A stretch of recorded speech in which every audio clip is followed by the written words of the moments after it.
Čapkauskas buvo tie, kurie uždirbo taškus. Šiandien šiai ekipai 3 vieta 70 taškų.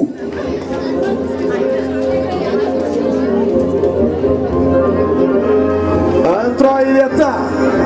Lygiai taip pat su 70 taškų, bet aukščiau klasifikuojami Čapkauskas Autocentras Team. Ramūnas Čapkauskas, Kastytis Toro, Vytautas Švedas, Žilvinas Sakalauskas ir Markas Buteikis, Titas Čapkauskas. Aš nežinau, Titai, Markai, jūs gal tiesiog neikit nuo scenos, pasilikit čia. Bus paprasčiau, nereiks sukti tų kilometrų.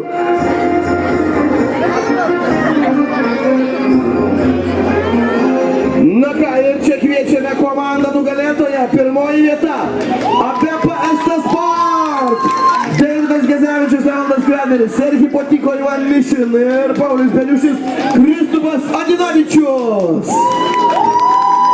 O štai kiek čia fanų, kiek gerbėjų turi mūsų komandos. Bendra nuotrauka. Čia. Čia pas Marką tiek merginų atėjo, ar pas visus bendrai? Pas visus, ne?